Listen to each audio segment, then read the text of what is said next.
And hopefully I didn't screw it up because it's been an entire week since I did this. But here we go. Shit, I screwed it up. Good job. There it goes. We interrupt our program to bring you this important message. Super Desperation Radio! Go!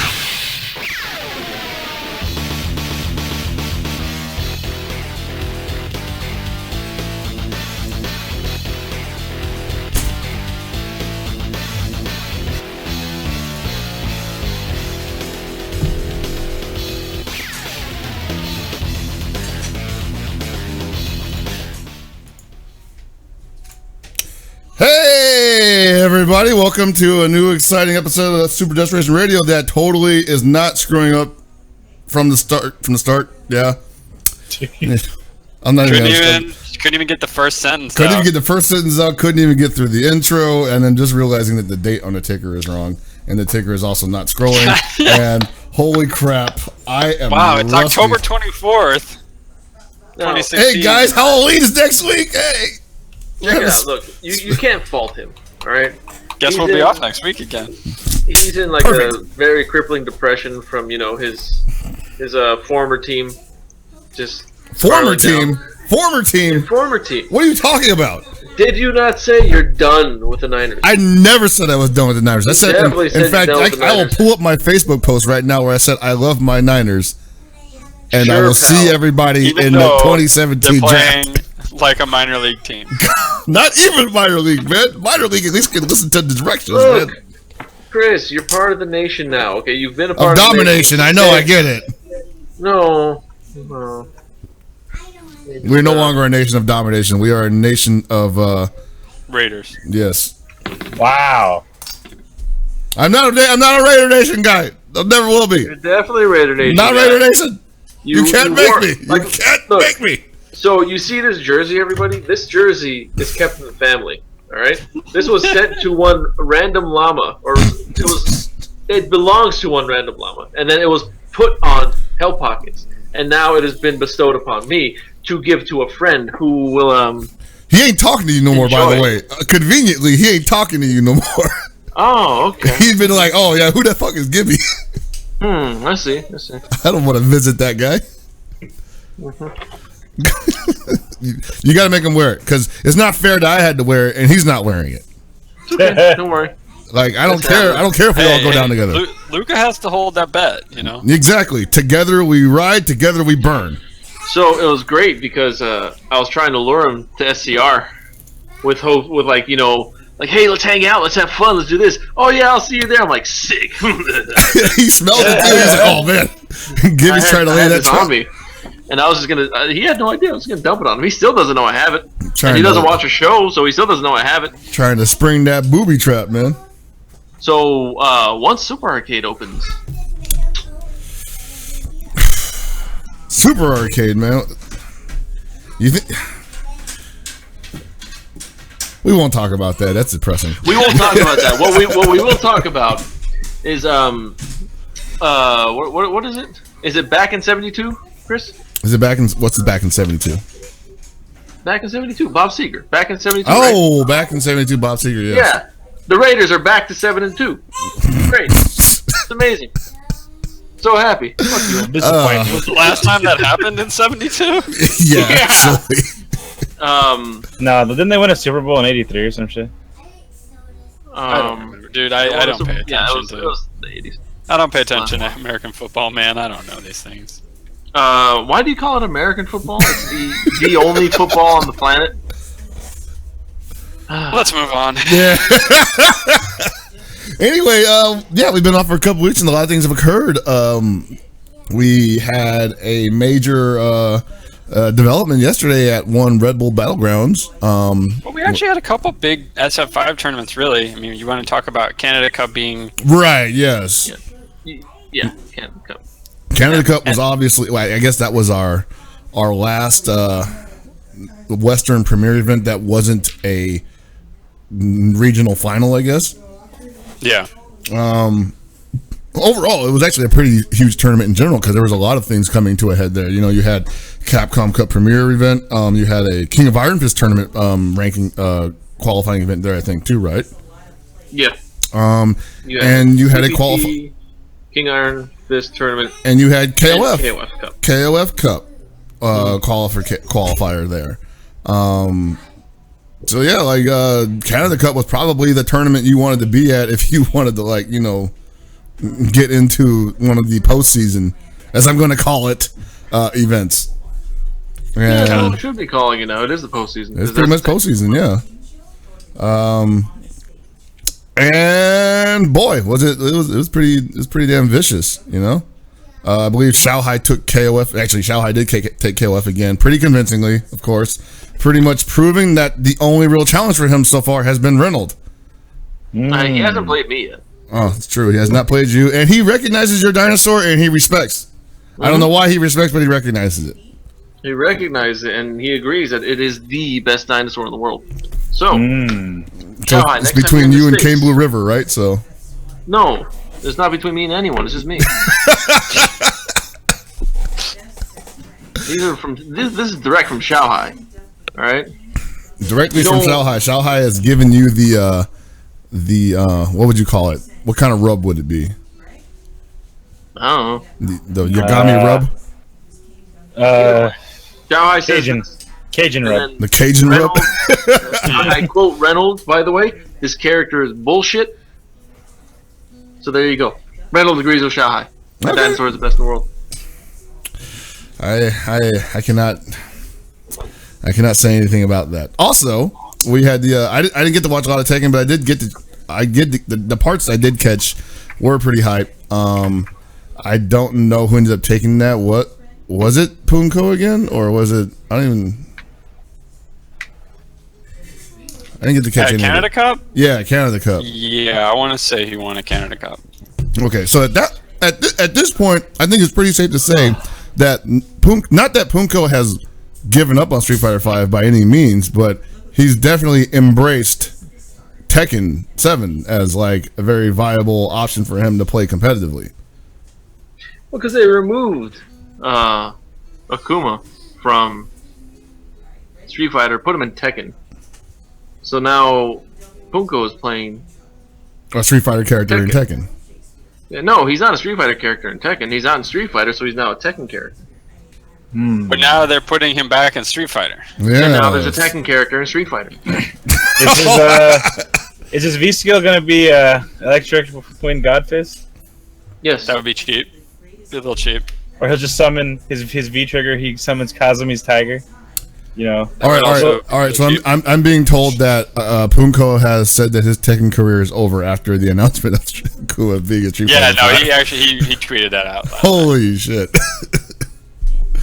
But anyway, yeah, he's won 2 qualifier events with this character.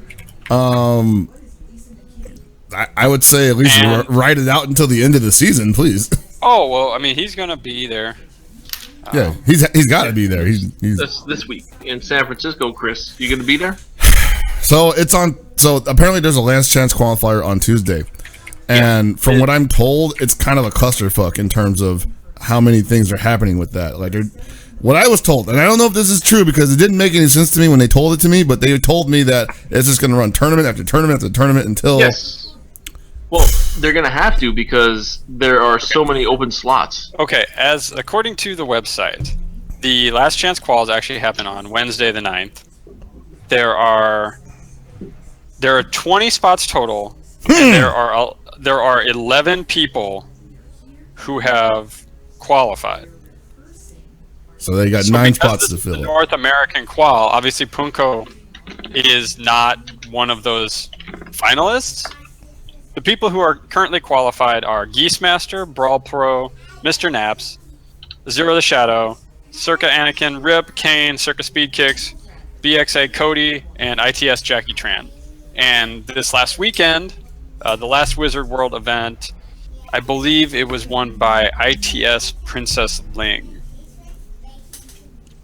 So there are going to be 9 last chance tournaments on Tuesday. On Wednesday. Or is it Wednesday? Okay. Yeah, according to the website, it says the 9th. So they're gonna do 9 tournaments in one day, which totally doable. Well, it is doable because it's also single elim. Right? Yeah. Oh man, that's Not brutal. only that, at SCR they ran like 3 separate Tekken tournaments. Oh really? In one day, yeah. They ran a few, and I didn't realize it until they showed me the brackets. I'm like, oh. And they were all single, not double. I think they were practicing for the last chance qualifier. Okay. Well, the thing is, I don't think this is bad. Obviously, this is like what they got to do to get people in for the finals and whatnot. I was just more surprised that somebody was willing to do it and not just have a tournament where they say, "Hey, top 9 gets in," But they can't do that because various reasons. Well, I'm sure after how everything worked out with Anakin winning so many tournaments and Punko coming in and winning tournaments, that I'm sure that they wish in retrospect they'd maybe done it a little bit different, because running 9 tournaments in one day, while not it's not like too much given the number of events that people run at majors. Mm-hmm. It's still probably more than they expected. Mm-hmm. So it was all Anakin's fault. Simple as that. At the same time, I don't think this is a bad problem to have, because now they know what they can improve on if they decide to do this again next year. And they've actually come up with even though it's been rough for them, it's kind of interesting when you compare it to the Capcom Cup scheme, where there are people who have already qualified that show up to other tournaments and they win again and nobody gets anything. Mm-hmm. And that's obviously fine. I don't think anybody actually has a problem with that. But if the person loses, they don't lose anything. And from what I'm told, in Tekken they lose. That's what I mean. In Tekken, they actually lose the qualification spot. Yeah, they put it up for grabs. In Capcom Cup, they put nothing up for grabs. They're just like, whatever. Mm-hmm. I lost. Like Infiltration's over there practicing Balrog in top 8 at freaking ESL.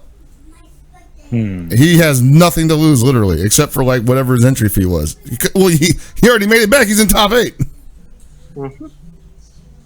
The one good thing about this is going to be for spectators. Mm-hmm. Tekken 7 is a very fun game to watch.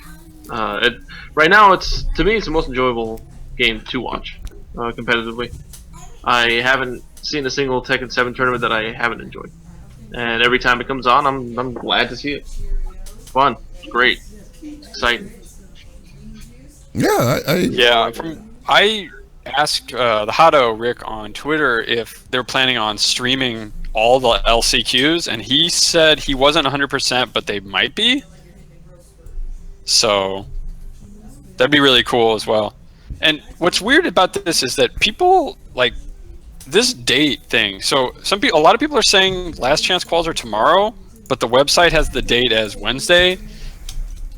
And I don't actually know. That's what I'm saying. They told me that the last chance qualifier. Well, then it's okay. Then I mean, if they've told everybody by word of mouth that it's tomorrow, then it's tomorrow. But that's weird that the website is still right. Because who are people that maybe? Because I got told by somebody that lives here in San Francisco that it's tomorrow.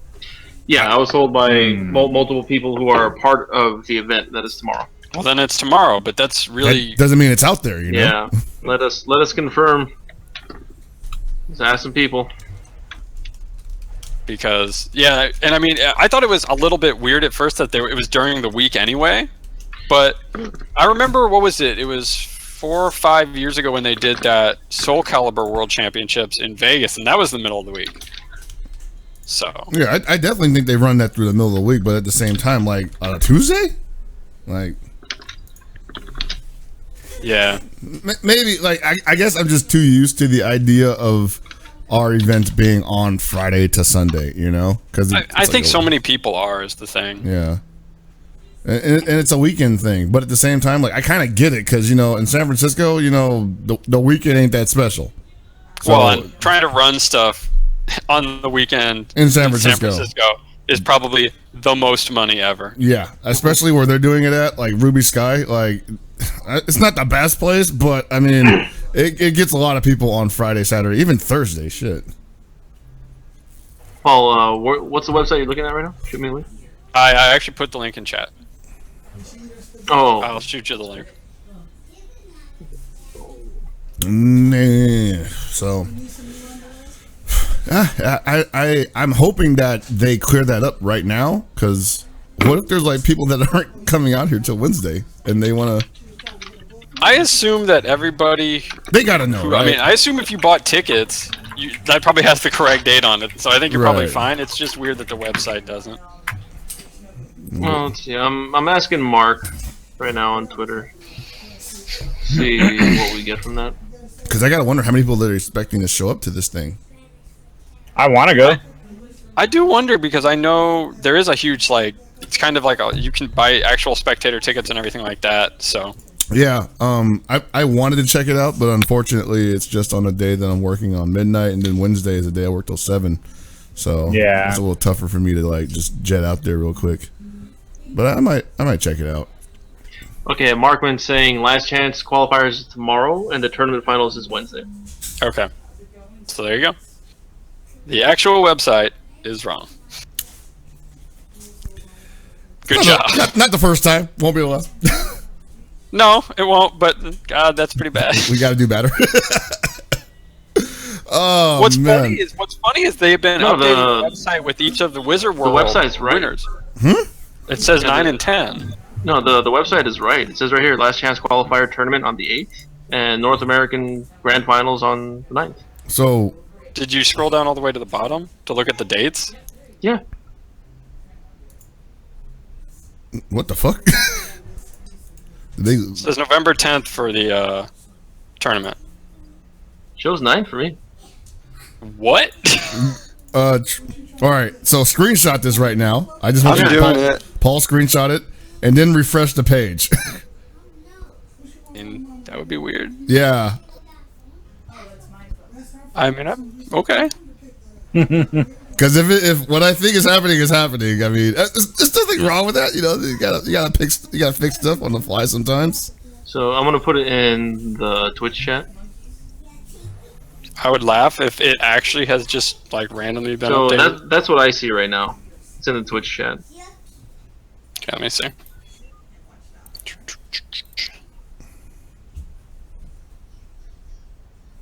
Okay, yeah, I see November 9th, one-day event. My light shot isn't loading, so. Uh-oh. So this is the, I'm seeing something as November 9th, one-day event. Yeah. All right, hold on. I'll show you what I see in a second then. So this must mean, for whatever reason... Are you looking at two different areas or something, or? No, we're looking at the same thing. Oof. That's strange. All right, well now I gotta put it up on screen. Hold on. Refresh it, and it's still the 10th? Yes. Okay, do me a favor. Look at, scroll up to, Wizard World. What day does it say for you? Which one? This is the latest one, Pittsburgh. November 4th. 4th, and then the other says 9th and 10th. Maybe it's because different time zone? That would make no sense. Some websites do that.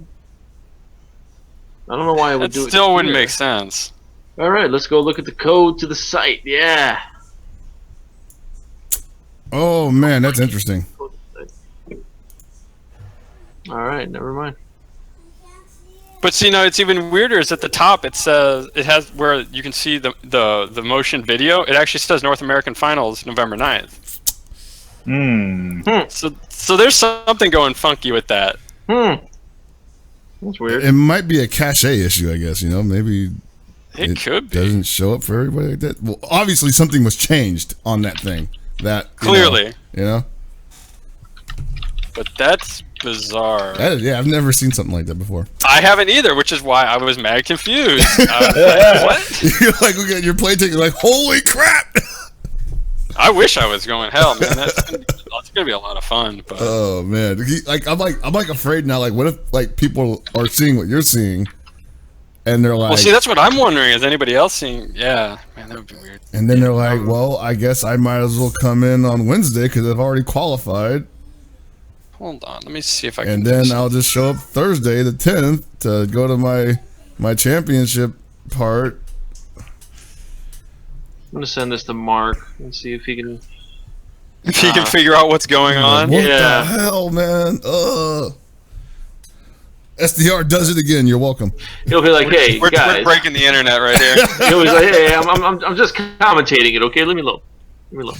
He's like, why are you bringing this to my attention? I don't know. Oh, dude. All right, well, I mean, hopefully they can clear that up for everybody. They need to definitely make a large, much publicized announcement concerning that now.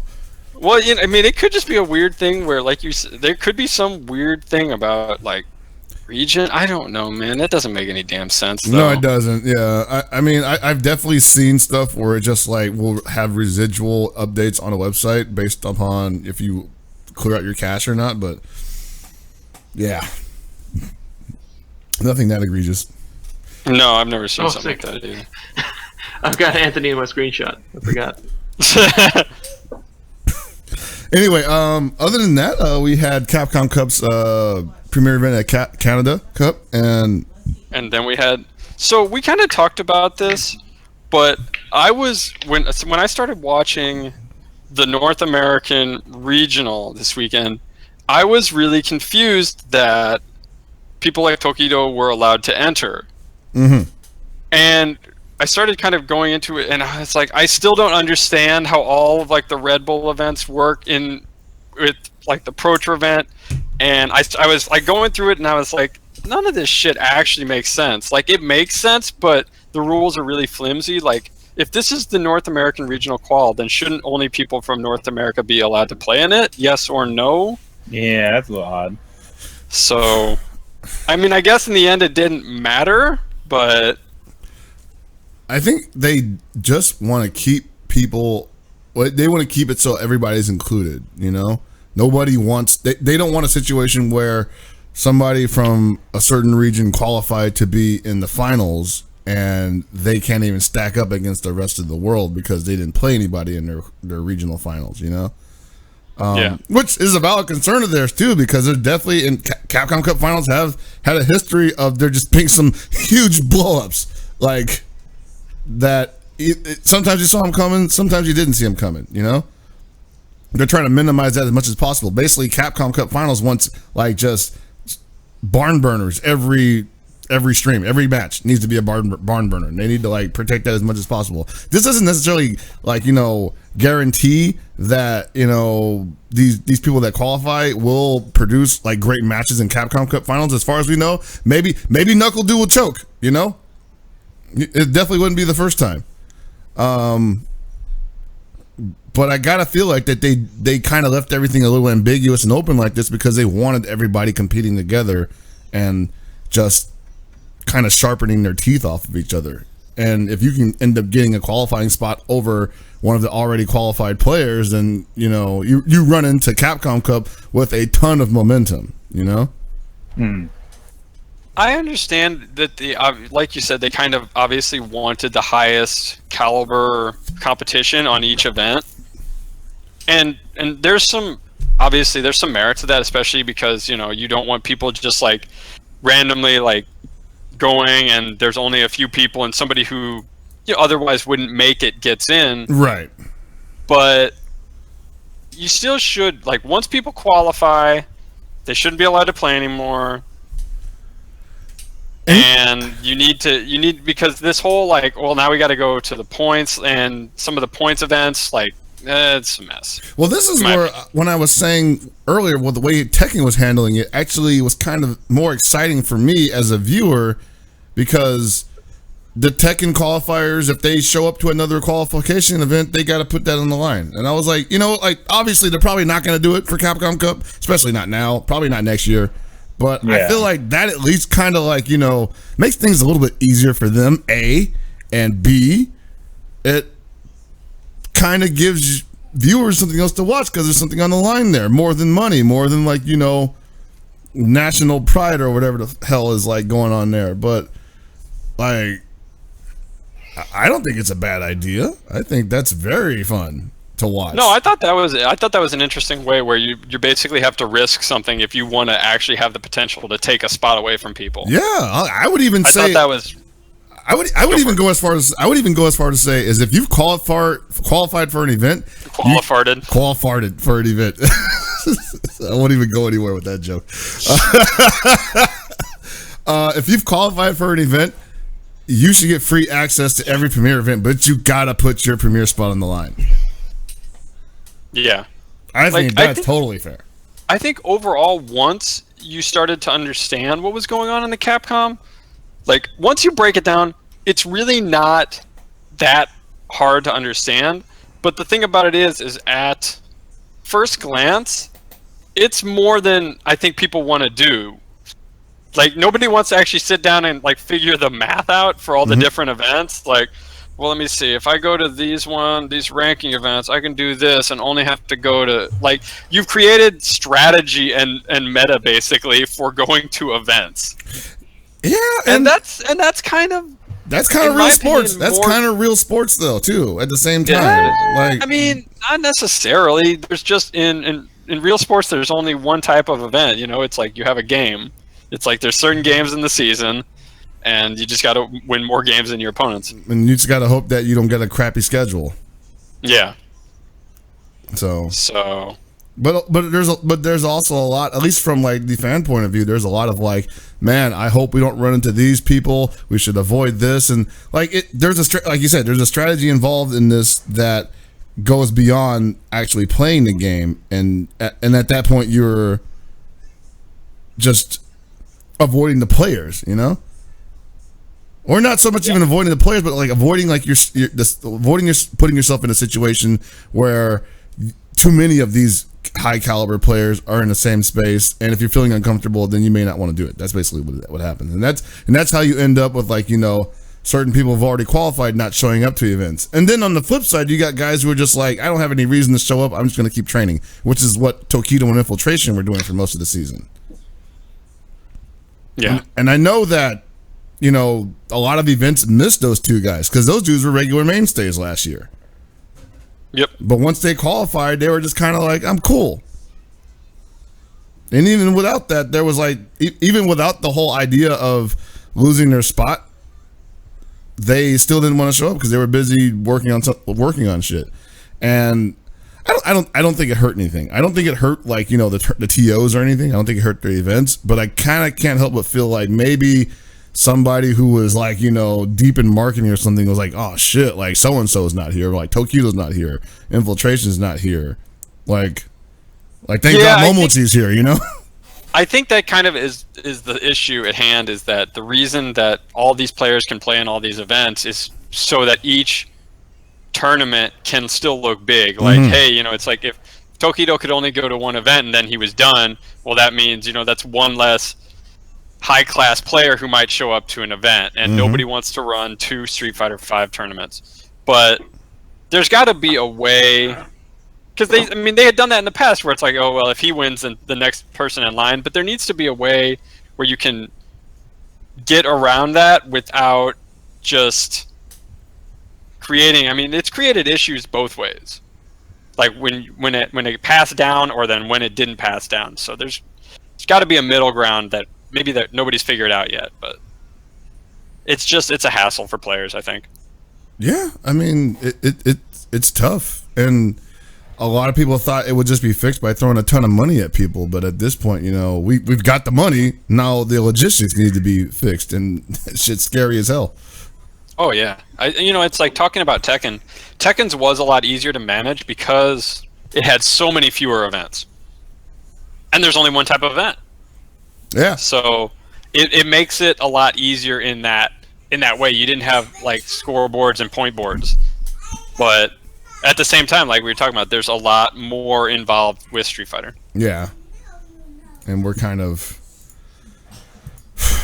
I mean, I hope that other people that run pro tours can take advantage of the example that Capcom is setting for them. Obviously, you got people like SNK trying to run their own pro tour type thing, and they're kind of taking their example. You know, they're kind of following their example a little bit, but at the same time, I'm like, oh, you don't have to do that too closely. You know, like it's okay if you guys do your own thing, because it's not like that system is working out perfectly for everybody either. You know. Like, a lot of people take a long time figuring out the point system, like you said.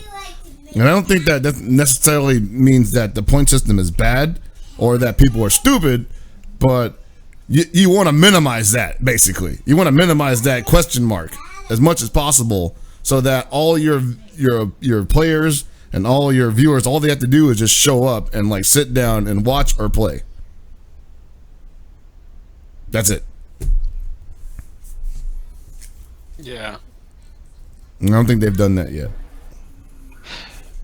I think, you know, on kind of the other end from if we look at the simplest being Tekken so far and the most complex being Street Fighter, where are we putting KOF? Are we putting that in that nobody seems to really know what the hell's going on?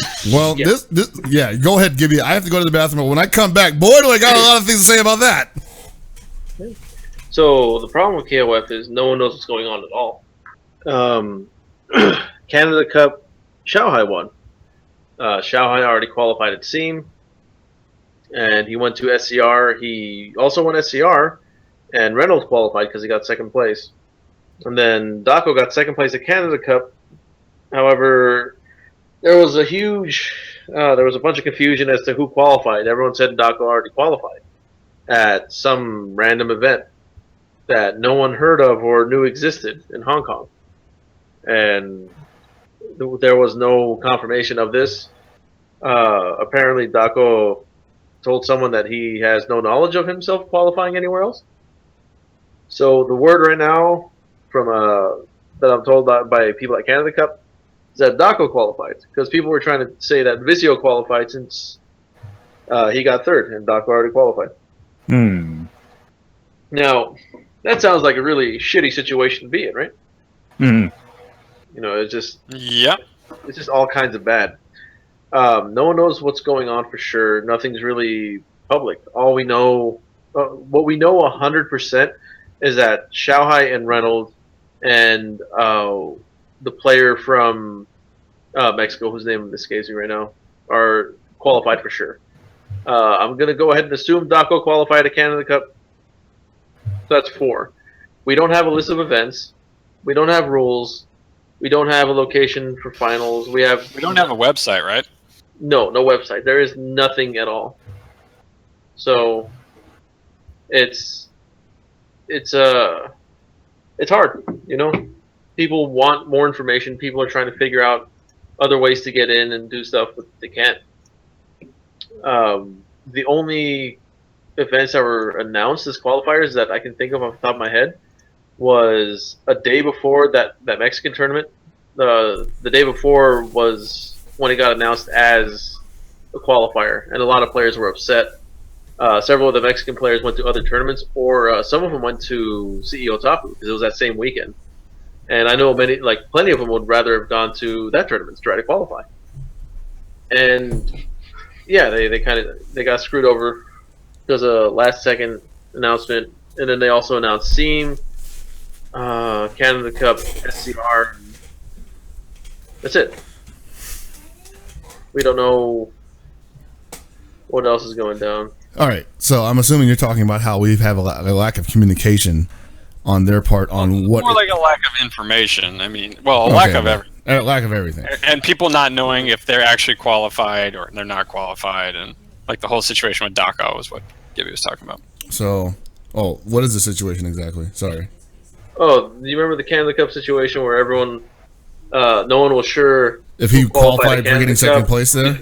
Yeah, because supposedly he qualified at a previous event in Hong Kong, but he's like, there's no evidence or any proof that this event happened, but they said he did, so that means Vizio qualified, and like it took 24 hours to clear up something. Holy shit. That simple, and I was like, oh Jesus. I mean, okay, this kind of goes in line with what I was going to bring up next is, like, do we really know how many people are going to be qualified? Like, how many spots are there? Because the last time we talked about this, you and I couldn't decide if there was 4 or 8. Or 16, rather, because... It says 16 on the trailer. On the trailer. Atlas Twitter said 16. Yeah. Oh, no, that's what said 16. I don't remember if the trailer said 16, I'm sorry.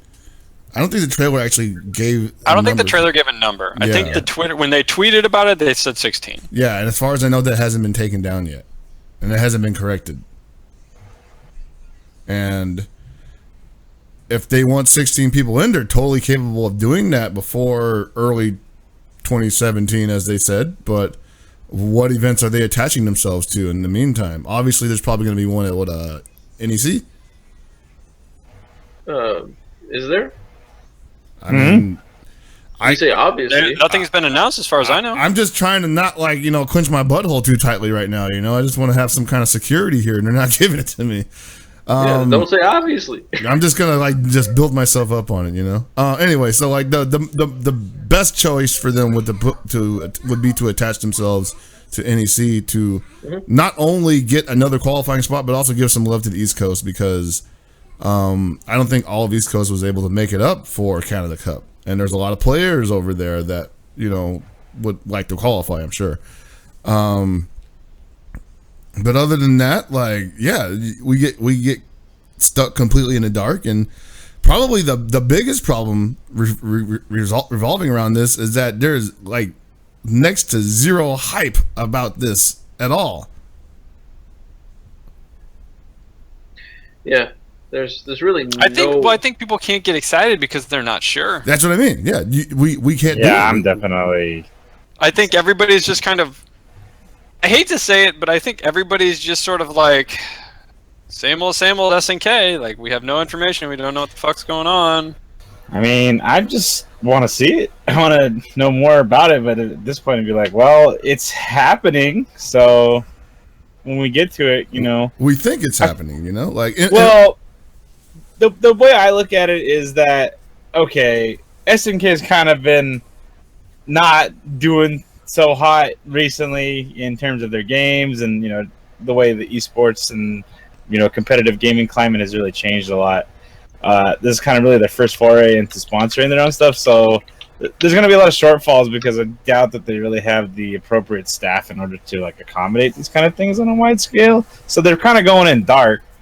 So ultimately, once we see it happen, it'll be like, all right, this was beta testing. Next year hopefully will be a lot better. They'll understand a lot more. They'll see if it didn't get all the fanfare that they necessarily wanted to achieve, they could hopefully recollect what happened and just be like, okay, yeah, we definitely messed up big time. We got to get people on this. We got to get some structure. We need to have information. No, yeah. So they can't keep doing this and then be like, oh, it doesn't work, we're not doing it anymore, Yeah, exactly. Which is what I'm afraid of was going to happen here with this. They didn't even give themselves a chance to succeed. Yeah, that is definitely a possibility where it just didn't work, and maybe that's not even necessarily the fault of the King of Fighters 14 staff, but eventually, executives would be like, this is the best, we're done, Ultimately, I don't think that will be the case, considering of how things are going and SNK really trying to come back into the gaming realm. So they're going to keep pushing King of Fighters as their largest product. But, I mean, I really definitely can't say. Who knows? They could just be like, you know what? SNK's gone for good now. We tried and we failed. We didn't accomplish what we wanted, and goodbye. And then that would be almost like Konami level. So, who knows? I just hope that they do it well enough. Well, do you remember when the event was announced? Yeah. Well, when was that? But did they do it at Evo or something after Evo? Oh, it was not at Evo. What are we talking? No, I meant after Evo, but it was around the time frame, right? Yeah, the KOF Cup. Let me check right now. I can go look for it. Okay. I mean, I remember they announced it at the beginning of October, because that's when they announced that. It was October 6th was when they released the trailer for it. Okay, that's when it was announced. I figured as much. Okay, Yeah. So it's been a month, Yeah. and no new information outside of that trailer. Well, Can't even get a website.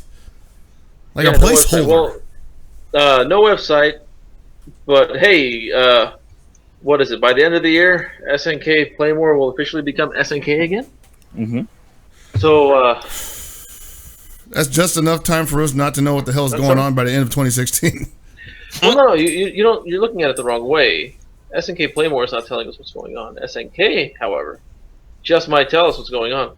You think so? Who's being wishful thinking now, man?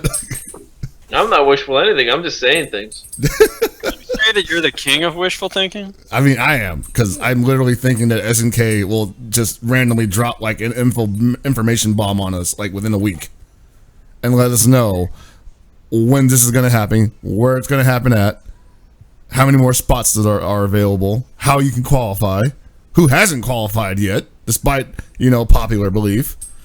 And once that's out there, like it'll be way easier for them to get promotion for free.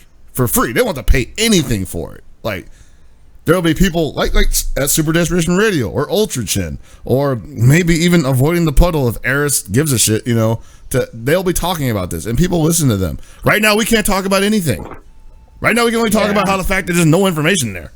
Yeah, I was going to say, we're talking about the lack of information, which is technically giving them free advertisement, right? Yeah, I've given them free advertisement. Like, yeah, go hang out with SNK if you don't want to learn anything, Like,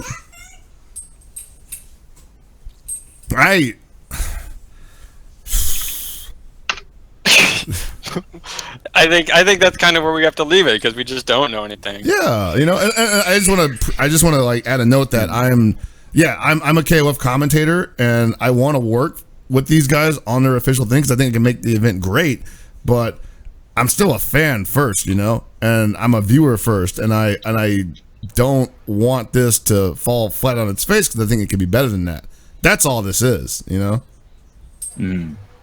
a lot of people give KOF and SNK games shit in general, and the timing on the release of KOF 14 was obviously, it wasn't bad.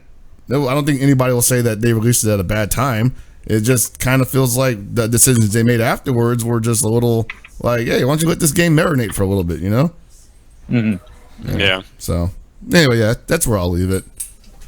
I'm checking NEC for KOF 14 stuff on the Facebook page where all the information is being spread.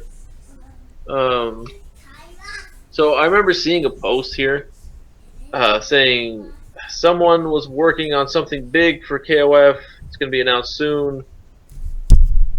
This was within the past 2 weeks, and I do not see this post anymore. Should have screen capped it. I mean, that doesn't mean that anything's happened to it. Maybe they were just No, it doesn't mean anything's happened to it, but like I don't know. I'm not a big fan of teasing shit. Just fucking say what you're gonna say. I mean, if you can't say it, then don't say it. You're right. You're totally like the way that you approach that is 100% right. Like when you haven't shown anything and you're just asking people to be excited for the possibility that you might announce something. Like, cover Thea's ears real quick. Fuck off. No, it's I forgot who put it up. I'll see if I can find it. It's just annoying when people do that. Like, hey guys, you better be around next week for SDR. Why? Trust me, you want to be around for next week's SDR. Oh man, are we gonna announce announcements? We're gonna announce announcements of announcements of announcements. Okay, so this is how we make money. All right. Oh, I'm sorry, I shouldn't say that. This is how we get people to love us even more, because we're just gonna keep them listening every week. We're gonna tease something, tell them, hey, next week.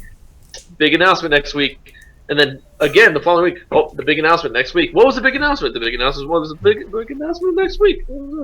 Dude, see, this is where we can take a lesson from Dragon Ball Super, right? And I know I don't want to bring this over there, but they've actually done something like incredibly genius with it, and it's so simple.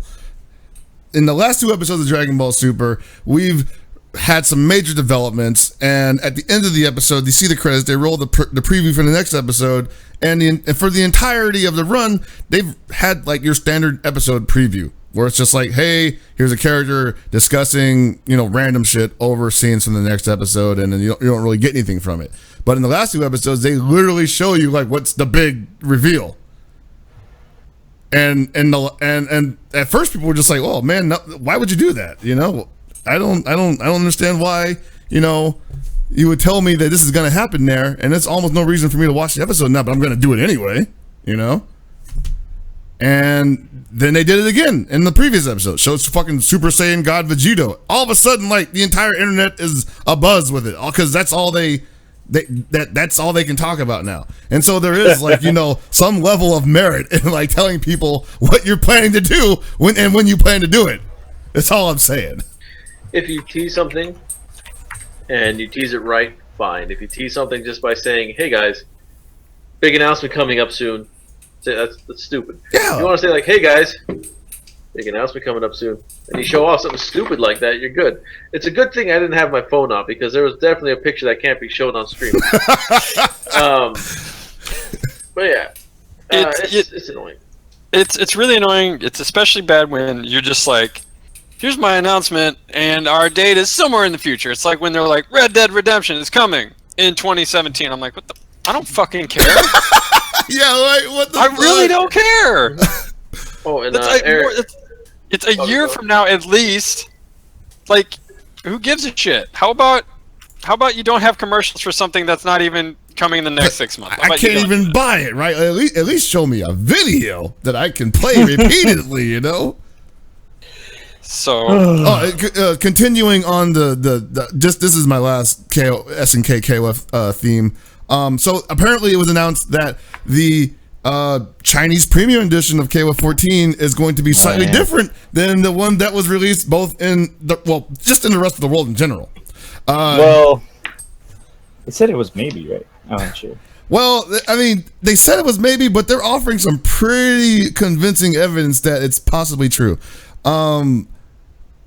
SNK when they announced KOF 14, they gave you a pre-order bonus of an alternate skin Kyo. Maybe what I would say 2 months later, they announced if you pre-order the digital version, you get Nightmare Geese's alternate skin. Those two things pretty much went off without a hitch, because they told people that what they were getting and were allowing people to make decisions pretty much accordingly. It's good business. Today they announced, or they didn't announce. This is not official. This is a rumor, but it's pretty compelling evidence behind it. But people have reason to believe that the Chinese premium edition of King of Fighters 14 may be getting classic Iori skin.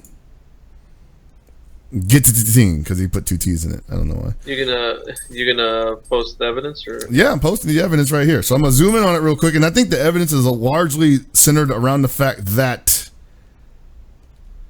the classic Iori appears in the premium version, like mock-up. I don't know how much, what would I say? How credible that is. It could just be like, it could just be them saying like, oh, we just wanted to add the original design to this image, to this box art that we have here, to this CD box. Could mean completely nothing, At the same time, the way things have been working with SNK in KOF 14, I wouldn't put it past them. Because we definitely got a patch recently that nobody knew was coming. We got 2 patches within a week, right? Yeah. Yeah. Week and a half. And they weren't just bug fixes. So I don't want to say that, this is real or not real. Let me zoom in on it a little bit more. Can't really tell. You gotta get real deep in there real quick. Catch SNK in their lie. Exposure. So, I mean, I don't want to think that, they are just like literally pulling this out of the seat of their pants. I think they had a certain amount of this planned beforehand, obviously. If they don't, then maybe they just wanted to see how well the other alternate skins did, which is also a valid, choice for them to make. They could also just say, hey, let's see how well Classic Kyo does and how well Nightmare Geese does, and then we'll roll out Classic Iori, Yeah. Totally valid. No, but what if I want that shit, man? What they should have done instead if Classic Iori is going to be an actual costume, they should have released him and Kyo at first, and then tease Nightmare Geese in trailers and shit so people can see it, and then make people buy the actual DLC separately instead of pre-ordering it. Yeah. All right. So I'm gonna bring up the fact that like the damn store don't even work still. No, it doesn't. Well, that's not SNK. That's Sony. Is it? Yeah, it's on the PSN, right? I mean, It probably could. It could be a little bit of both because it could be their interface with PSN may not work.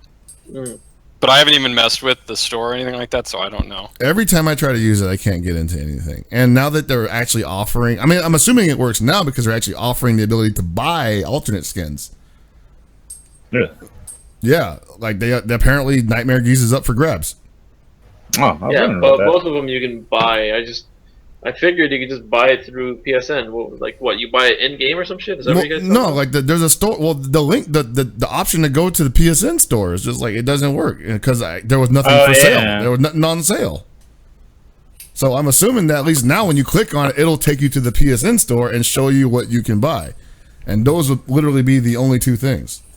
So I mean, I don't doubt that if this classic Iori skin story is real, that it won't become available within a month. Even that's too long. But why wait? Why? The game's already what? 3 months old? 2. 2 months old? Two in like a week or. Is that it? Yeah. Feels I'm like just playing this yesterday. game for a year. Jeez. It's been that good. Yeah. I mean, I guess maybe it's because of the first time I played it at PlayStation Experience. I don't know. I mean, that was a while ago. Yeah, seriously. Anyway, these are just all issues that I needed to get out because I want to support SNK as much as possible, but they need to hear this and they need to know where there can be improvement. And to their credit, they've actually been pretty open to hearing this out from people. So, I mean, at least more so than they have been in previous years. Yeah. So I don't think anybody should ever hold back when they are expressing their I feel like displeasure. I feel like a company should listen and in some every now and again engage their fans, but not have to take their word for law, especially when it comes to balance. Much like Ice Frog for Dota. He doesn't really, you see stuff that's good and stuff that people abuse, but he doesn't necessarily destroy it outright. And what people complain about, he doesn't really give too much of a shit, it seems like. It's like, yeah, I'll just do what I want to do. This is what I think's right. Can we just petition SNK to make me the Ice Frog of SNK? I mean, we probably could. Hopefully that'd be good. Never had. Ralph suddenly becomes the best character in the game.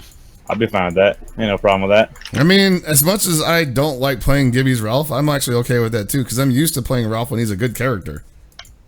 Playing him when he's bad. Wait until Ralph Sansi throws out like unjumpable and techable fucking projectiles. It'd be great. I guess we can circle back around to Red Bull Battlegrounds. Well, I was gonna say, we're talking about releases and obviously DLC. Obviously, we're apparently getting Akuma in Street Fighter V. No way. Akuma in Street Fighter V. And they announced today that there's going to be a new DLC stage available starting tomorrow. Yeah, is it the Rashid stage over? What'd you say? Yeah, you're on a plane. Or some shit? Okay. Skies of... I can't remember. Arcadia. No, not that one. Oh. That's a different Skies. Skies of Honor. There you go. Is the name of the... And so that's interesting because, at least in terms of Akuma, because we had not even gotten an inkling that we were going to know anything about the next season of Street Fighter. I think everybody assumed we wouldn't know anything till Capcom Cup. So I thought it was really interesting that basically they announced that he's going to be playable at Capcom Cup. Yeah, or I guess the PlayStation experience. Yeah. I'm surprised, honestly. I didn't think they would do it, especially after they put him in Tekken. And I was like, oh, okay, he's probably not coming back until like season 3. Like they're gonna let that marinate forever. And, Yeah, Like, I kind of agree. I figured that he would be like I thought he was going to be the first batch of DLC because they didn't announce him. He's the most popular goddamn character for everyone. They just nerd out over him for whatever reason. Oh, he's so cool. He's evil, and he teleports. So I figured he'd be the first DLC character for the next season. It's not evil. He just has a very loose sense of morals. Yeah, He's the first edgelord character. yeah, basically. is he? A lot of people who whose music tastes are black like their heart really love them some Akuma. Jesus. Jesus. I still like Nerd Josh when Evil Ryu was first announced. He's like every 12-year-old's favorite character. Evil Ryu! Evil Ryu! Well, I honestly thought that they were going to let it ride out for a bit because I thought that Namco wanted to pull in maybe some more Capcom characters connected with Goki and Tekken 7, and that could have lasted another year. And then after that, you would bring Goki back to the Capcom world and maybe even bring a Tekken character with them because obviously he made so many friends over on that side of the world. You do only have one friend, understand apparently. that the Street Fighter world and Tekken world are now the same world, right? They are now. Mm-hmm. Yeah. I mean, that's maybe said that canon side of the in the world. Tekken universe, but is that canon in the Street Fighter universe? It's of That's course the real it's got to be at this point, unless we're saying that Street Fighter V is a what if story, in which case I So think it's- everybody would be extremely happy. So it's one of two things, right? So it's canon, or Akuma doing that thing where he chopped the mountain in half with his hand. That just split a hole into the dimensions, and he's able to cross through with a stupid teleport. And he went into the Tekken universe and saw that they can't throw projectiles, and he just laughed and he just murdered everybody. I mean, it's totally possible. I wonder how he's dealing with laser scrapers. Wouldn't be the weirdest thing to happen. In the I do Capcom think it is interesting. Somebody brought up on Twitter, and I can't remember who it was, about how it does seem kind of shitty for Tekken because we're getting a lot of publicity and hype about Akuma being in Tekken 7, and he's not even going to be able for Tekken 7 is not even going to be on console where it can really reap the benefits of this in North America. Probably until Akuma's already in Street Fighter V in North America. Yeah. Well, we're assuming Season 5 comes out, or Season 5, Season 2 comes out February, right? I mean, I would guess. Well, that's the start of the Capcom season, February or March. Yeah. So it's going to come out, it's going to start between December and February, we assume. So it's something that would be cool of Capcom to do. It's like, hey guys, Season 2 is rolling out, we're starting it out now. No DLC characters, but completely revamped, and it's happening the moment these finals are done. That'd be nice. That'd be cool. You could do that and do that whole stupid Apple bullshit. Or instead of, just teasing shit, they just announce it and then they go into it the next day. That'd be cool. Or the Arc Sys, where, hey guys, Dizzy, tomorrow. All right, later. Yeah. Hey, it works, That man. was- People get See, really I excited love for that. that. That was the I best did thing. too, because I would rather you not announce anything if you're not going to give me a date. Yes. Just be like, yes. it's coming eventually. It'll be there when it's done. Yeah, All right, and tomorrow. That's why I like this whole tease, the teaser that they did at Red Bull, because it doesn't give you all the information. It just teases a very obvious character, a stage, and it's like, hey, available to play at PlayStation Experience. Doesn't tell you when it's coming out. Doesn't tell you anything else. Doesn't say shit outside of, hey, available, playable at PlayStation Experience. Oh, okay, cool. It may not be Akuma. We don't know this. Yeah, I'm telling people it's Go Hibiki. People need to listen to it. I think it's really interesting too that it's the Shin Akuma kanji on his back. Yeah, it's true. Actually, that might be some stupid thing they try to play where real Akuma is in Tekken, but his spirit lives on in. Hey, man, his spirit and what if his spirit possessed Garuda? Wow. Stop, man. Just stop right there. I like this. It's not a terrible idea. It's totally possible. Better yet, what if his spirit possessed Prin? Think about that. You want to see? I hate you all so much. Who? Prin. I know who Prin is, but I'm just like, do you want to see her get all that weird, like, melon face stuff going on? I want to see her murder the crap out of people. I mean, that's fun. You know, Arthur gets all this glory. She needs her chance to shine. Prin. Oh. But so, and kind of not on the necessary topic of DLC for Street Fighter V, but KnuckleDu, man. KnuckleDu. He's had a year full of ups and downs. Yes, definitely. And now it's arguable, I would say, but a lot of people would agree he's the best player in North America. It is hard to find a guy who is going to he's going to be in top 8 at the two most important North American events in Street Fighter V. The two most viewed. The two most positively received, I guess we could also say. That's not Evo. And then have him win, over one of the champions, one of the qualified champions. I don't know any other story like that. He's in top 8 at CEO, the only American in top 8 at CEO, and they obviously gave him the privilege of carrying the country on his back at CEO. Did not make it out, but he gave a valiant effort. Very good show. We got to play the Hulk Hogan theme when he walked in. That was awesome. And then he comes back for Canada Cup, and it's his first time out of the country. He'll tell you that was his first time traveling out of the country. Doesn't like doing it, supposedly, or he didn't. He was scared to do it, rather. And he wins with a character that people wrote off completely. That's a fucking story. People are talking about what should I cover in the world of fighting game esports. That's what you fucking cover. I would bring him on a show if I had a chance to talk to him right now. Actually, I can probably call John Pham. He'll tell him to come on the show. He listens to everything he says. But holy shit. It's how much he has shown dedication to his characters, which everybody, like you said, everybody kind of at first was like, oh, Guile is kind of whatever in Street Fighter V. They're like, he can do these cool combos, but I don't know if he's going to be what he was in Street Fighter 4.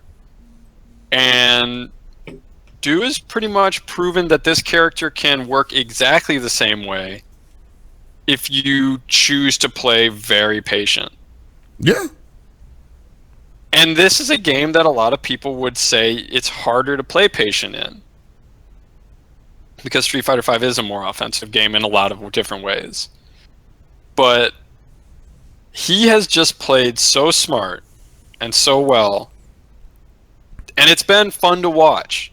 Like a lot of people don't really like to watch down back gameplay that, you don't like the turtle style, but for me, as somebody who's always liked that, I've really enjoyed that level of control in the way he plays. And that was reminiscent of how he played Guile in Street Fighter 4, and a lot of people thought you couldn't do that in this game. Like you said, they thought it was too offensive heavy. They thought that he just didn't have the buttons or whatever. Or maybe they thought he had it because a lot of people thought that he was one of the better DLC characters. And a lot of people were coming around to the DLC characters as viable options to win with. People are coming around for Alex. Justin Wong recently was quoted saying that, hey, this Jury character's not bad in this game. Everybody freaking loves Urien.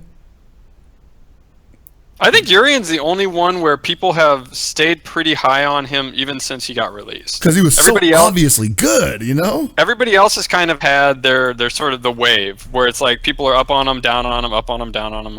People can't make their decisions until they see somebody really succeed with that character. But everybody seemed to really like Urien. I mean,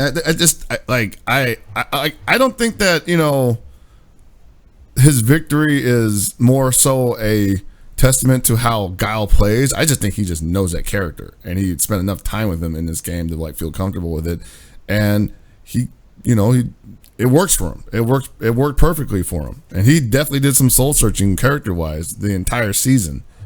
And I mean, once again, I'm going to say it. If you want to write a story, you talk about how he goes back to his original character and wins a premiere event over the guy who destroyed the best Street Fighter V player in the world. Like, come on, man. There should be like if there's ever confetti and fireworks for anything in this freaking scene, it's that, Yeah, he's like he's been amazing. damn impressive, like. And he's so young. He's only getting better. Yeah, it's been cool. Like I honestly, between Canada Cup and the North American Regional, I've had a lot more fun watching Street Fighter V.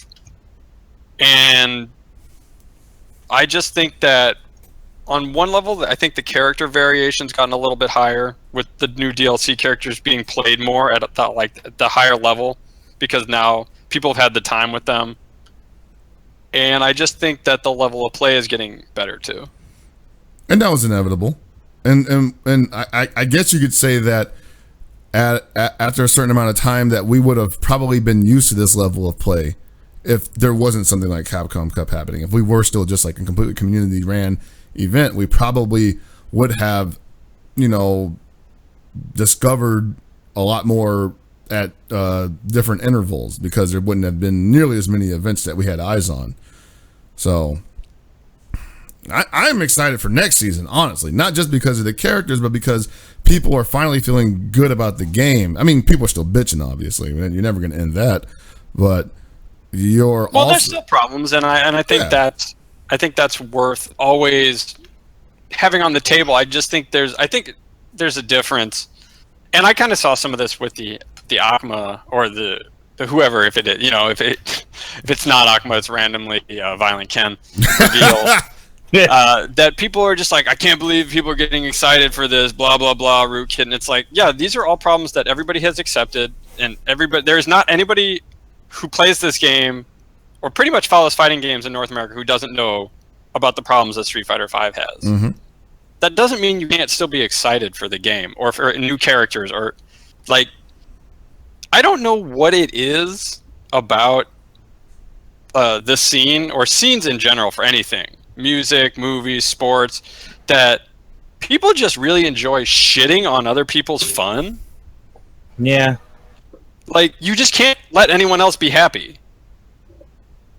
Like, people are like, I'm really excited for Akuma, and then somebody's just like, yeah, you were excited for Akuma like you're excited for Guy, you're not even going to play this game. It's like, holy shit, what the fuck, dude? I mean...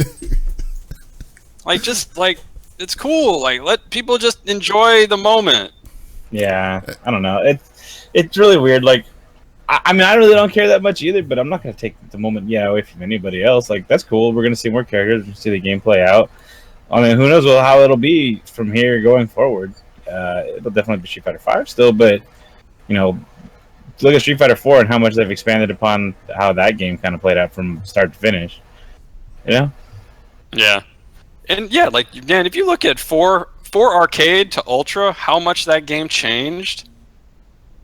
Dude. Yeah. So we're talking about the tip of the iceberg already for Street Fighter V, with Season 2. If this character is even technically considered part of Season 2. Maybe it's just, an additional thing. Maybe he's right at the end of Season 2. We don't even know. Maybe he's right at the end of Season 2. We have to go through like so many other people to get to him. And that would make the most sense. I don't know if they'd want to lead in with it. Now there has been certain talks around the community on whether or not the quote-unquote reveal of Akuma was a form of damage control because of all the issues that the game has been having. I mean, if it is, that's great for people who wanted to like this game or who love Street Fighter, because it's like, that means that they're worried because they messed up. Mm-hmm. Right. That's awesome. If they decided to put Akuma in the game because they're like, oh shit, we fucked up the release of Street Fighter V and the game had all these problems, that's fabulous for people who wanted to like the game and who are dedicated to liking the game. Because you got something maybe you wouldn't have gotten otherwise. Right. Yeah. Yeah, I mean, because I look at it, people obviously when the game first came out, everyone was like, "Oh, it's a beta. This game is it's not even done," and it probably did come out, a little too early from the oven. But they haven't stopped developing the game. They keep pushing forward, fixing it, adding more things. We had a whole thing like every month you get a new character, and even that kind of took aside. But they conceded the fact that while they probably had tried to put the characters out that quickly, they didn't want to just release complete garbage. Mm-hmm. So they had to take a little bit more time. But going forward, they're just going to kind of keep building on what people call as an incomplete game, which I totally understand because it pretty much was. But, we'll see kind of how it plays out. With more time and more development doesn't necessarily mean it's going to take anything away from the experience. Mm-mm. Yeah. And don't get me wrong. I think it's always fair to have complaints about the game in terms of, like we've said, like, this is not actually working correctly, this is half finished. There's nothing wrong with taking things to task for actual problems, but basically just shitting on people and saying they're idiots, it goes a little bit beyond that. Yeah. Well, it's gotten to the point where, like, it's not even about, like, shitting on people because they like something that's broken and they're just... And some people actually had a valid reason because they were like, people that like games that are broken and are unfinished are actually making it harder for us to expect fully released games to be made by developers. And, to a certain extent, that's kind of true. Like, if it gets out that the Capcom community will buy half-finished games for full price, a lot more people might try to do that to them, Yeah. At the same time, though, Capcom, like Tony said, they've been handling it very proactively, where they're just like, it's not going to be half finished by the time the next season rolls around. We're going to have a complete game, and we're going to be building on that. And these people who are shitting on, like, people enjoying this news are like, at this point, it's become more about the fact that they get to shit on something.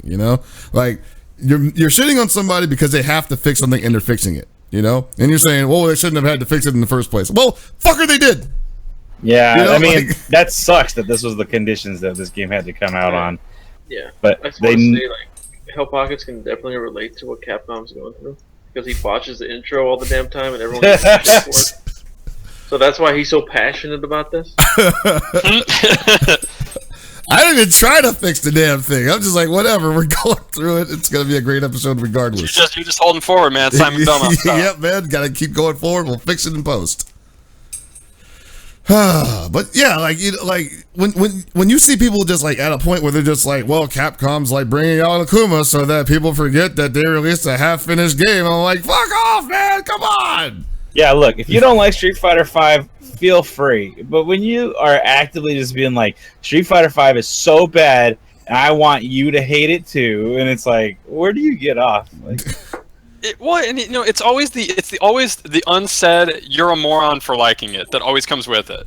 Yeah, man. Because it's like, oh man, Street Fighter V is such a bad game. You should play this game that I really like. And what you're not saying is, I think you're a moron for playing this. So you should play what the real players play. And it's like, oh man, why do you want to fucking be that person? Yeah. Speaking of real players, my favorite part about the Street Fighter V event this weekend is when shitty players come out and be like, looks like I didn't master my jab into whatever because this game sucks and haha. It's like, whatever, shut up, you suck. Yeah. I'm gonna make this tweet talking about how bad this game is right after I lose. Oh boy, it's not like I tried or anything. One of my favorite tweets was something to the effect of like, "Oh look, skill doesn't matter.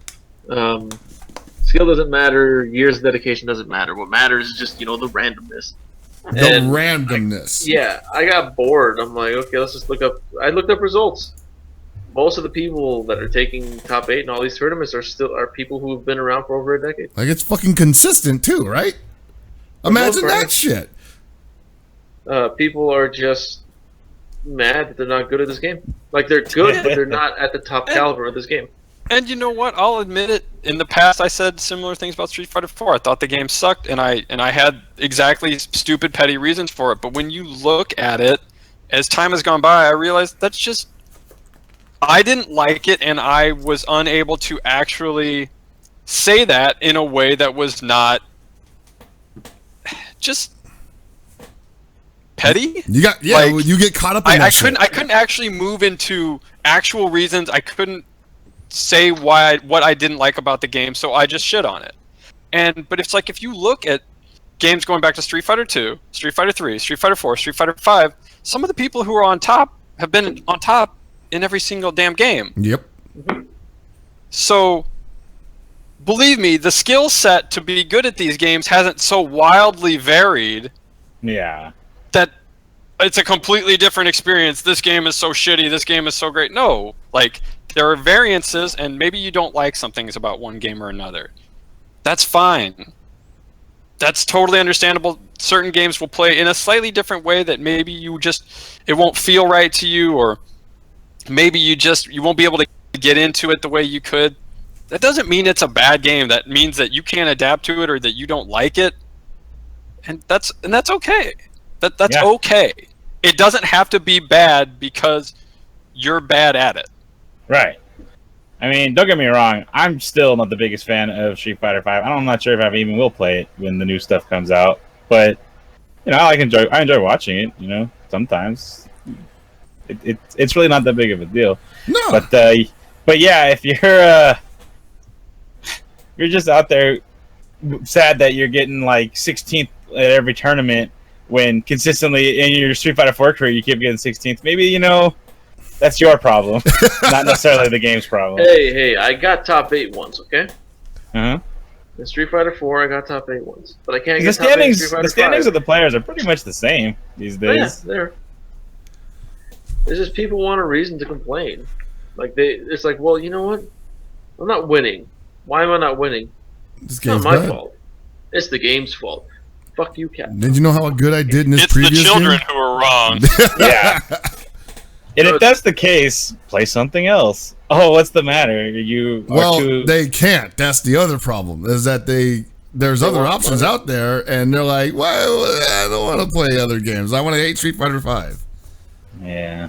Well, not only that, they just want to play it and nothing else, because a lot of people who play one game feel their game is superior to other games, and other games are trash in comparison.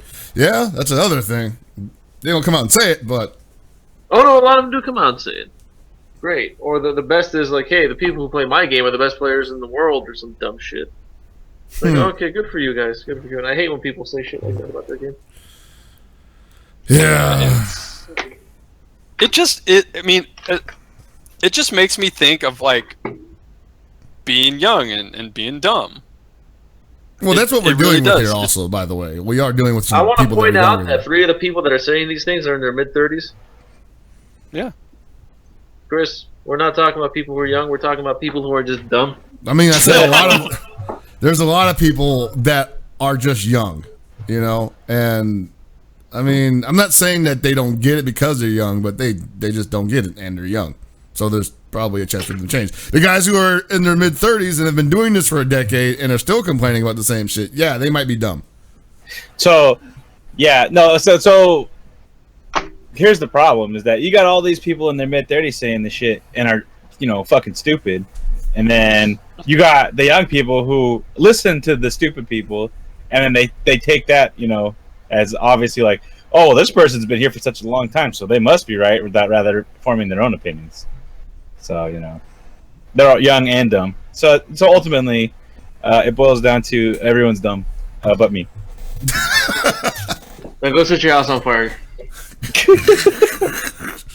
Yeah, There you go. totally. Jesus. You heard it Set here my- first, folks.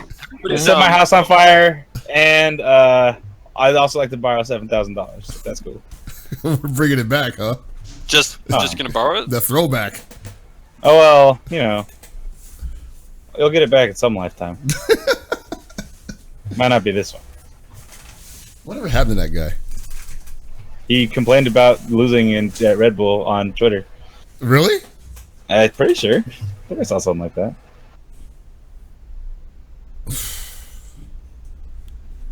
Oh, I don't know which guy we're talking about because I'm talking about 2 different people. So No, Oh, I'm talking. okay. We're talking about the same I don't person. even know what you're talking about. Check it out. You know how Sajam is good at segues? Check it out. NXT, we were there. Boom, better than Sajam. Hey, ooh, yeah, get fucked. Damn, got him. NXT was dope, right? It was actually amazing. Kota Ibushi showed up when nobody expected to it. Wrestled Bobby Roode. Mm-hmm. What's Now, did he wrestle Bobby Roode or did he wrestle Bobby Roode?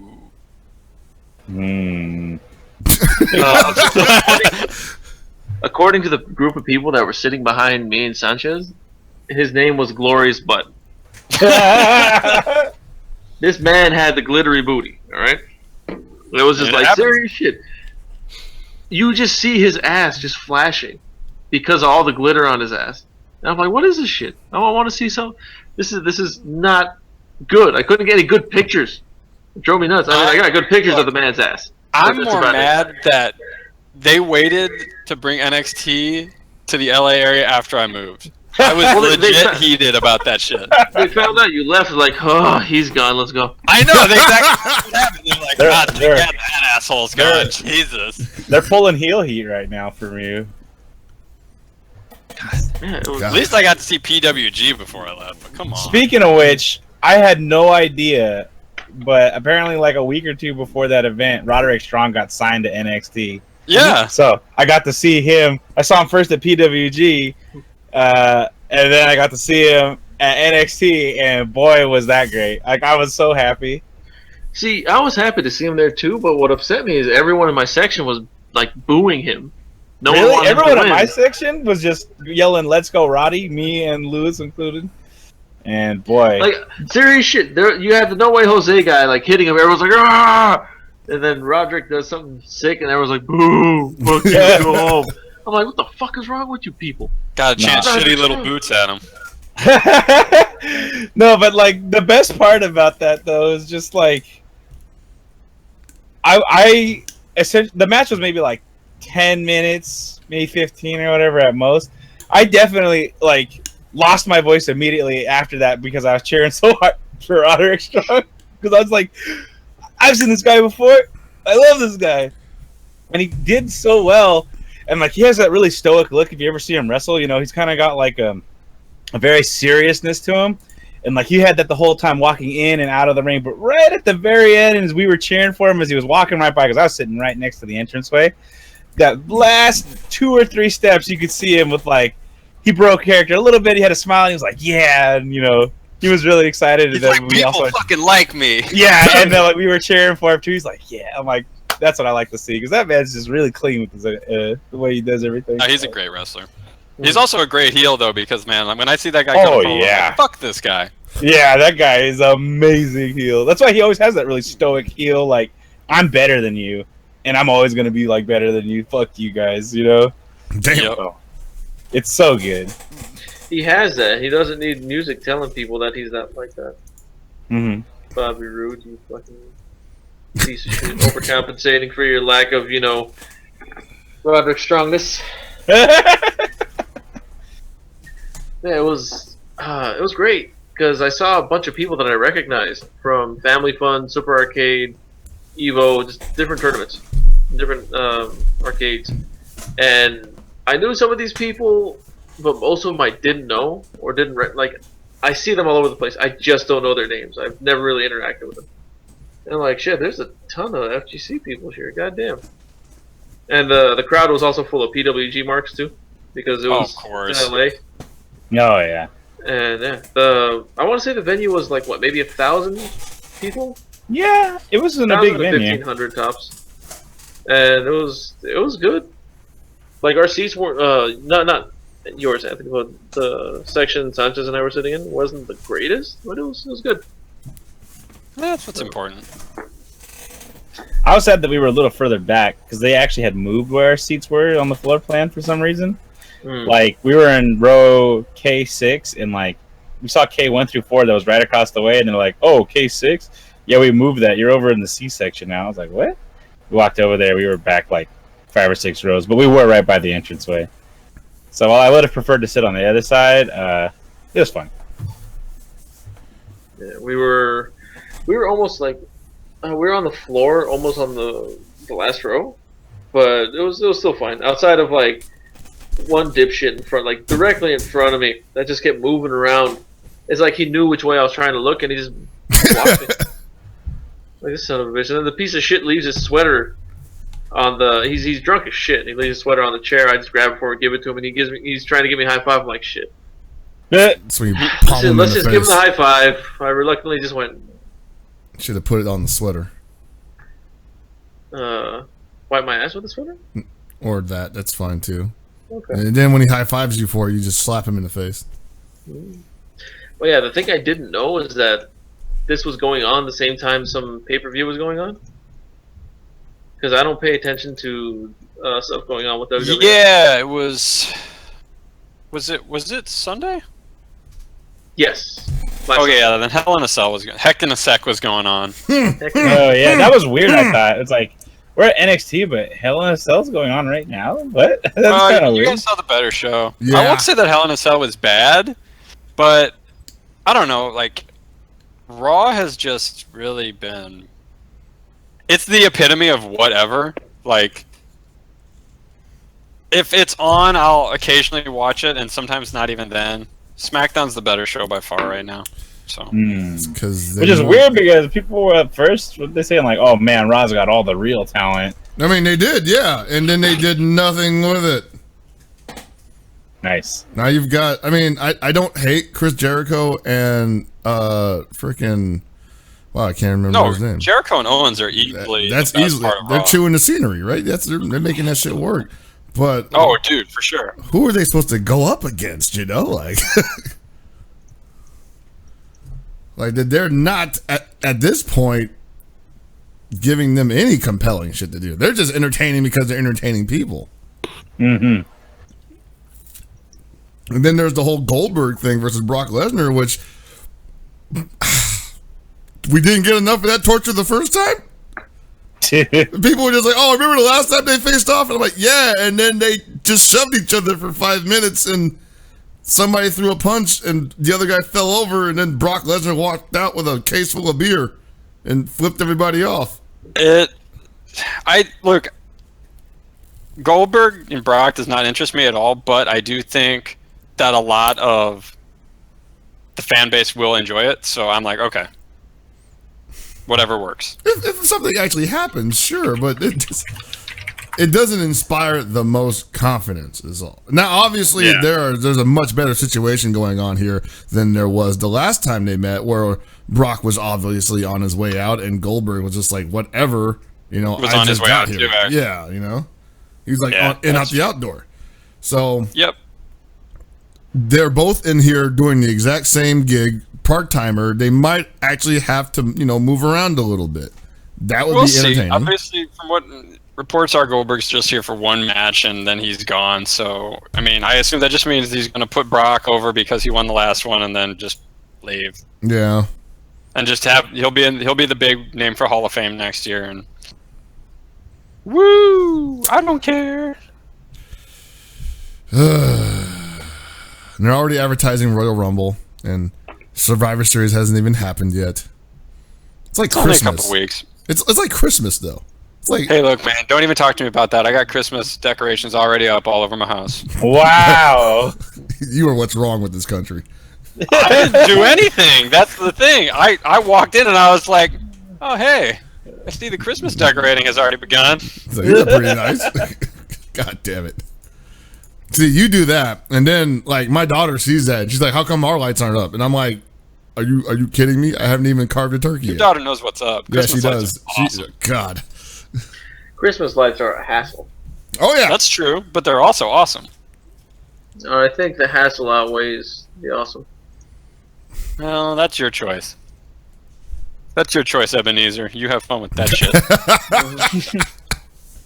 I'm perfectly so, okay y'all, video games. I guess we've reached another end of an episode. When you start bringing out the Dickinson jokes, yeah, it's over.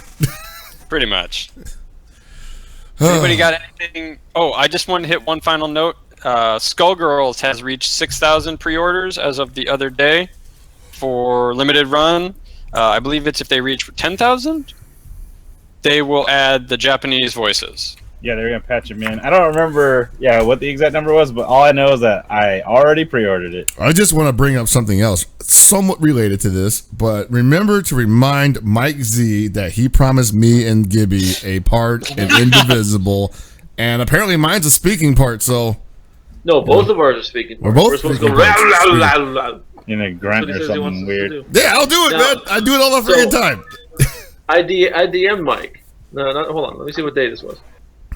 I DM'd him, Mike. Mike's The never 23rd. Mike's never gonna respond to you guys. Yeah, I know he's not. He definitely responded to me. Oh shit! Really? So, yeah, I can't say what he said publicly, but keep harassing him. Okay, just keep telling him. All He told right. us to remind him every week. Get on him. Boom. Also, with the limited run gaming thing, be sure to pre-order it for 2 reasons. If you like Skullgirls, cool. Or 3 reasons. You like Skullgirls, cool. Get the game. Buy it. 2, support smaller devs, and 3, the game is going to be a collector's item. Oh yeah. Yeah. Okay. Anybody have anything last? All right. Play KOF. Well- Tell us how you feel. That's it. All right. Thanks for everybody for listening to another amazing episode of Super Desperation Radio. So from everybody here, good night and good luck.